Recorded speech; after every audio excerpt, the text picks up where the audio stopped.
ಕರ್ನಾಟಕ ಸರ್ಕಾರ ಪೂರಾ ದಿವಾಳಿ ಎದ್ದಿದೆ ಅನ್ನಲಿಕ್ಕೆ ಹಲವಾರು ಉದಾಹರಣೆಗಳು ಕಣ್ಣಿಗೆ ಬೀಳ್ತಾ ಇದೆ. ಮಾತನಾಡಿದರೆ ಕೇಂದ್ರ ಸರ್ಕಾರ ಮೋದಿ ಸರ್ಕಾರ ಅಂತ ಸಿದ್ದರಾಮಯ್ಯನವರು ಮಾತಾಡ್ತಾರೆ. ಮೆಟ್ರೋ ದರ ಏರಿಸಿದ್ರು ಇಳಿಸ್ರಿ ಅಂದ ತಕ್ಷಣ ಅದು ಕೇಂದ್ರ ಸರ್ಕಾರ ಅಂದ್ರೆ, ಯಾವಾಗ ಜನ ಉಲ್ಟಾ ಬಿದ್ದರೆ ನಾನು ಕಮ್ಮಿ ಮಾಡಿಸಿದ್ದೇನೆ ಅಂತ ಘೋಷಣೆ ಮಾಡಿದರು. ಮತ್ತು ಕಮ್ಮಿ ಮಾಡಿಸಿದವ್ರು ಜಾಸ್ತಿ ಯಾರು ಕಮ್ಮಿ ಮಾಡಿಸ್ಲಿಕ್ಕೆ ನಿಮಗೆ ಬರ್ತದೆ, ಜಾಸ್ತಿ ಮಾಡಿದ್ದು ಕೇಂದ್ರ ಸರ್ಕಾರ. ಹೆಂಗೆ ನೋಡ್ರಿ, ವಿತಂಡವಾದ ಅಂತಂದ್ರೆ ಯಾವ ಲೆಕ್ಕ ಇರೋದ. ಅದೇ ರೀತಿ ದಿವಾಳಿ ಎದ್ದಿದೆ ಅಂತಲಿಕ್ಕೆ ಗೃಹಲಕ್ಷ್ಮಿ ಹಣನೂ ಬಂದಿಲ್ಲ ಮತ್ತು ಅನ್ನಭಾಗ್ಯದ ದುಡ್ಡೇನು ಕೊಡ್ತಿದ್ರು, ದುಡ್ಡು ಬಂದಿಲ್ಲ, ಅಕ್ಕಿನೂ ಇಲ್ಲ. ನಾ ಹಿಂದನೂ ಒಂದು ತಿಂಗಳ ಹಿಂದೆ ನಿಮ್ಮೆಲ್ಲರ ಜೊತೆಗೆ ನಾನು ಶೇರ್ ಮಾಡಿದ್ದೆ. ಅನ್ನಭಾಗ್ಯದ ಅಕ್ಕಿ ನಮ್ಮ ಡಿಪಾರ್ಟ್ಮೆಂಟಿಂದ ನಾವು ಕೊಡ್ತೀವಿ. ತಥಾಕಥಿತ ಅನ್ನಭಾಗ್ಯ ಇಲ್ಲೇ ಇಲ್ಲ. ಈಗ ಪ್ರಧಾನಮಂತ್ರಿ ಗರೀಬ್ ಕಲ್ಯಾಣ ಅನ್ನ ಯೋಜನೆಯಲ್ಲಿ 5 kg ಅಕ್ಕಿ ನಾವು ಕೊಡ್ತಾಯಿದ್ವಿ. ಆ್ಯಕ್ಚುಲಿ ಇವರು 10 kg ಅಕ್ಕಿ ಬೇಕಾ ಬೇಡವಾ ಅಂತ ಕೇಳಿದ್ರಲ್ಲ, ಆ ಪೂರಾ ನಮ್ದು 5 ಅಲ್ದ ಅವ್ರು 10 ಕೊಡಬೇಕು. ಅದಂತೂ ಕೊಡೋದಾಗೋದಿಲ್ಲ. ಅಟ್ಲೀಸ್ಟ್ ಇನ್ನು 5 kg ಏರೇ ಕೊಡಲಿಕ್ಕೆ ಇವರಿಗೆ ದುಡ್ಡು ಕೊಡ್ತೀವಿ ಅಂತಂದರು. ಅದಾದ ನಂತರ ನಾವು ಹೇಳಿದ್ವಿ, 1 ವರ್ಷ ಅಕ್ಕಿ ದಾಸ್ತಾನು ಬಗ್ಗೆ ಒಂದಿಷ್ಟು ಪ್ರಶ್ನಾರ್ಥಕ ಚಿಹ್ನೆಗಳಿದ್ದು. ಯಾಕಂದರೆ ಇಡೀ ಜಗತ್ತಿನಾಗ ಬರ ಬಿದ್ದಿದ್ದರಿಂದ ಆ ರೀತಿಯಾದ ಸಮಸ್ಯೆ ಇತ್ತು. ನಾವು 1 ವರ್ಷ ಕೊಡಲ್ಲ ಅಂತ ಹೇಳಿದ್ವಿ. ಅದಾದ ನಂತರ ಯಾವಾಗ ದಾಸ್ತಾನು ಸುಧಾರಣೆ ಆಯಿತು, ಪ್ರೊಕ್ಯೂರ್ಮೆಂಟ್ ಜಾಸ್ತಿ ಆಯಿತು, ಬೆಳೆನೂ ಜಾಸ್ತಿ ಆಯಿತು, ನಾವು ತಕ್ಷಣ ಹೇಳಿದ್ವಿ. ಜೂನ್ ತಿಂಗಳಲ್ಲಿ ನಾನು ಮೊದಲನೇ ಬಾರಿಗೆ ಕರ್ನಾಟಕ ಸರ್ಕಾರಕ್ಕೆ ನಾನು ಮಂತ್ರಿ ಆದ ತಕ್ಷಣ ತಿಳಿಸಿದೆ, ನಮ್ಮ ಕಡೆ ಅಕ್ಕಿ ಪ್ರೊಕ್ಯೂರ್ಮೆಂಟ್ ಇಂಪ್ರೂವ್ಮೆಂಟ್ ಆಗ್ಯದ. ನಾವು ನಿಮಗೆ ಮೊದಲು 34 ರೂಪಾಯಿದಲ್ಲಿ ಅಕ್ಕಿ ಕೊಡ್ತಾಯಿದ್ವಿ, ಈಗ ನಿಮಗೆ 28 ರೂಪಾಯಿದಲ್ಲಿ ಕೊಡ್ತೀವಿ ಅಂತ ಹೇಳಿದ್ವಿ. ಅದಾದ ನಂತರ ಮುನಿಯಪ್ಪನವರು ನನ್ನ ಹತ್ತಿರ ಬಂದು ಮಾತುಕತೆಯನ್ನು ಮಾಡಿ ಹೋದರು. ನಾವು ಆರ್ಡರ್ ಪ್ಲೇಸ್ ಮಾಡ್ತೀವಿ ಅಂತ ಹೇಳಿದರು. ಆಮೇಲೆ ಆರ್ಡರ್ ಪ್ಲೇಸ್ ಮಾಡಲಿಲ್ಲ. ಆನಂತರ ನಾವು ಓವರಾಲ್ OMSSದಲ್ಲಿ open market sale open market support ಸ್ಕೀಮ್ದಲ್ಲಿ OMSದಲ್ಲಿ ನಾವು 22.5 ರೂಪಾಯಿಯನ್ನು ಮಾಡಿದ್ವಿ. ಎಲ್ಲ ರಾಜ್ಯ ಸರ್ಕಾರಗಳಿಗೆ 22 ರೂಪಾಯಿದಲ್ಲಿ ನಾವು ಕೊಡ್ತೀವಿ ಅನ್ನುವಂಥ ಒಂದು ಕಮ್ಯುನಿಕೇಷನನ್ನು ನಾವು ರಾಜ್ಯ ಸರ್ಕಾರಗಳಿಗೆ ಮಾಡಿದ್ವಿ. ಅದರಿಂದ ವರ್ಷಕ್ಕೆ ಸುಮಾರು ಒಂದು 300-400 ಕೋಟಿ ರೂಪಾಯಿ ಉಳಿತದೆ ರಾಜ್ಯ ಸರ್ಕಾರಕ್ಕೆ. 1200 ಕೋಟಿ ರೂಪಾಯಿ, ಸುಮಾರು 1200 ಕೋಟಿ ರೂಪಾಯಿ ಉಳಿತದೆ. 22 ರೂಪಾಯಿಗೆ ಅವ್ರು ಖರೀದಿ ಮಾಡಿಕೊಟ್ರು. ಆದರೆ ಅವರು ಖರೀದಿ ಮಾಡಲಿಕ್ಕೆ ತಯಾರಿಲ್ಲ. ಯಾಕಂದ್ರೆ ಅವ್ರಿಗೆ ದುಡ್ಡು ಕೊಡ್ತಾ ಇಲ್ಲ. ಈಗ ಅವರು 32 ರೂಪಾಯಿನ 34 ರೂಪಾಯಿ ಅಷ್ಟು ಕೊಡ್ತಾ ಇದ್ದಾರೆ. ಅವರು ಅದನ್ನು ಖರೀದಿ ಮಾಡಲಿಕ್ಕೆ ತಯಾರಿಲ್ಲ. ಯಾಕಂದ್ರೆ ಖರೀದಿ ಅಂದರೆ ದುಡ್ಡು ಕೊಟ್ಟು ಖರೀದಿ ಮಾಡ್ಬೇಕು. ಇಲ್ಲಿ ದುಡ್ಡಿನ ಲೆಕ್ಕಕ್ಕೆ 5 kg ಲೆಕ್ಕ ದುಡ್ಡು ಕೊಡ್ತೀವಿ ಅಂತೇಳಿ ಕೊಡ್ತಾ ಇಲ್ಲ. ಅಂದ್ರೆ ಸುಳ್ಳು ಹೇಳೋದು ಕಾಂಗ್ರೆಸ್ ಕಡೆಯಿಂದ ಕಲಿಬೇಕು. ಈಗ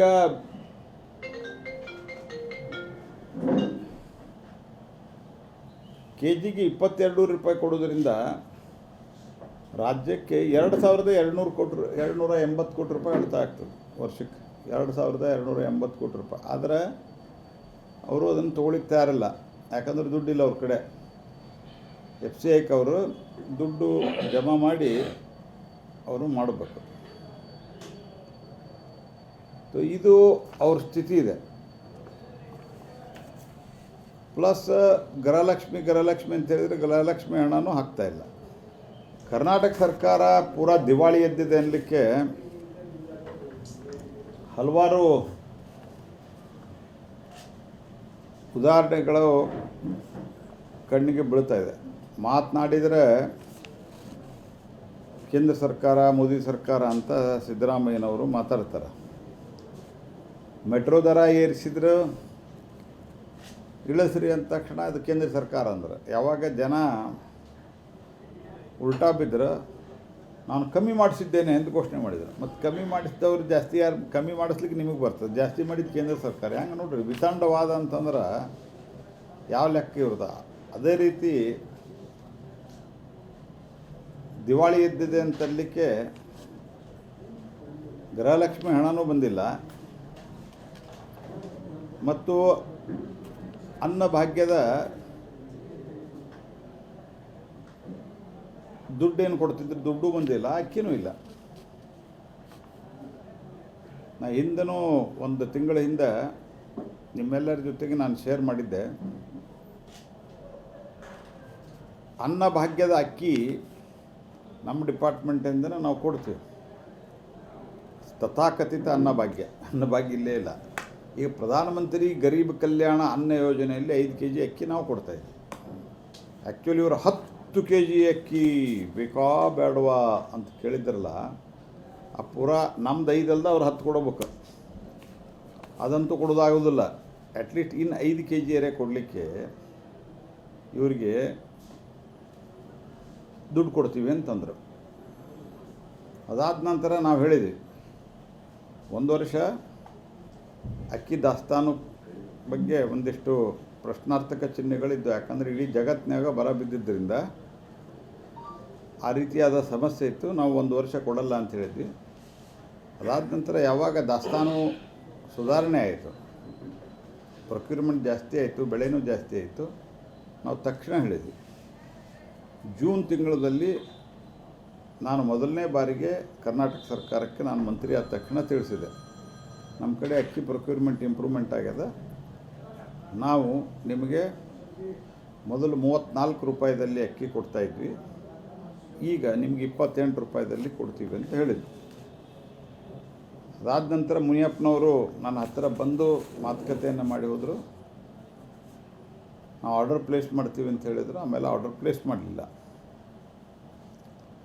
ಆನಂತರ ನಾವು ಓವರಾಲ್ OMSSದಲ್ಲಿ open market sale open market support ಸ್ಕೀಮ್ದಲ್ಲಿ OMSದಲ್ಲಿ ನಾವು 22.5 ರೂಪಾಯಿಯನ್ನು ಮಾಡಿದ್ವಿ.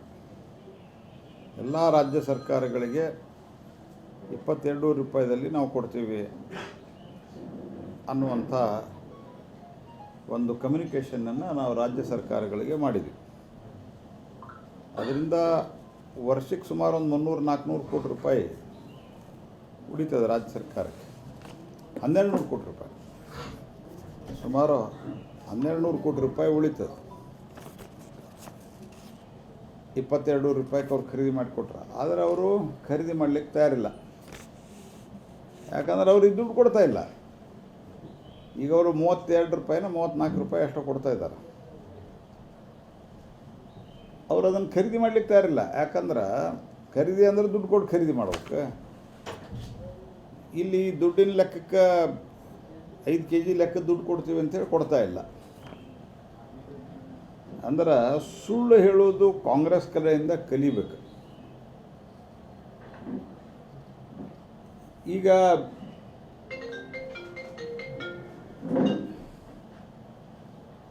KGಗೆ 22 ರೂಪಾಯಿ ಕೊಡೋದ್ರಿಂದ ರಾಜ್ಯಕ್ಕೆ 2280 ಕೋಟಿ ರೂಪಾಯಿ ಉಳಿತಾಯ ಆಗ್ತದೆ ವರ್ಷಕ್ಕೆ. 2280 ಕೋಟಿ ರೂಪಾಯಿ. ಆದರೆ ಅವರು ಅದನ್ನು ತೊಗೊಳಿಕ್ಕೆ ತಯಾರಿಲ್ಲ. ಯಾಕಂದ್ರೆ ದುಡ್ಡಿಲ್ಲ ಅವ್ರ ಕಡೆ. FCIಗೆ ಅವರು ದುಡ್ಡು ಜಮಾ ಮಾಡಿ ಅವರು ಮಾಡಬೇಕು.